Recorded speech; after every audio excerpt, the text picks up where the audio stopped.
The Israelites did evil in the eyes of the Lord, and for 7 years he gave them into the hands of the Midianites. Because the power of Midian was so oppressive, the Israelites prepared shelters for themselves in mountain clefts, caves and strongholds. Whenever the Israelites planted their crops, the Midianites, Amalekites and other eastern peoples invaded the country. They camped on the land and ruined the crops all the way to Gaza, and did not spare a living thing for Israel, neither sheep nor cattle nor donkeys. They came up with their livestock and their tents like swarms of locusts. It was impossible to count them or their camels. They invaded the land to ravage it. When the people of Israel realized the error of their ways and cried out for help to the Lord, a prophet was sent to deliver them as they had been rescued from Egypt. This is where the story of Gideon took place.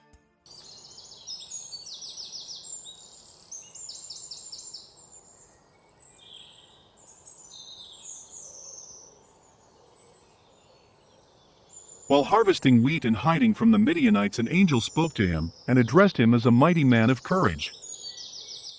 The Lord is with you, mighty warrior. Pardon me, my Lord, but if the Lord is with us, why has all this happened to us? Where are all his wonders that our ancestors told us about when they said, "Did not the Lord bring us up out of Egypt?"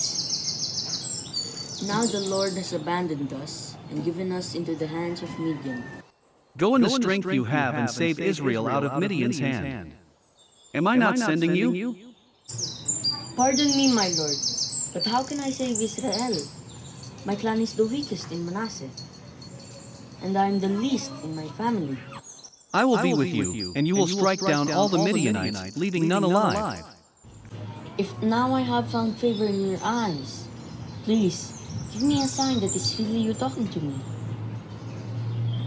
Please do not go away until I come back and bring my offering and set it before you. I will wait until you return. Take the meat and the unleavened bread and lay them on this rock, and pour out the broth.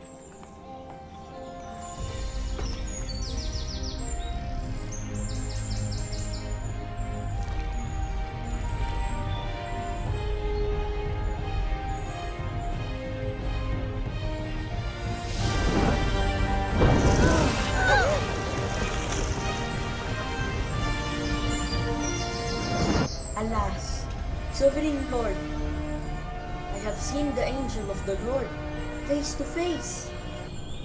The first task he is commanded to fulfill is destroying the altar of Baal the Israelites have constructed, evidence of their apostasy. And so, during the night, Gideon and 10 of his men took down the altar of Baal, making the townspeople very angry and asking for the death of the altar destroyer. Joash, the father of Gideon, then tells them if Baal really is a god, he will kill Gideon himself, saving his son. Seeking reassurance from the Lord, Gideon requests proof of God's promise to save Israel using a fleece. Encouraged by the acts of God, Gideon and his men then travel near the camp of Midian and prepare for battle. It is clear that God wants the Israelites to realize his divine validity, telling Gideon to lessen his army from thousands to just 300 men to defeat the Midianites. Also, Gideon overhears from a dream of one of the Midianites that he is destined to conquer Midian and save the Israelites from oppression. Gideon commanded his 300 comrades to surround the Midian camp, making it seem the Midianites were greatly outnumbered, then blow their trumpets on every side and shout for the Lord and for Gideon. When the Midianites heard the trumpets and saw the torches surrounding their camp, they cried out and fled, a triumphant victory for Gideon and the Israelites.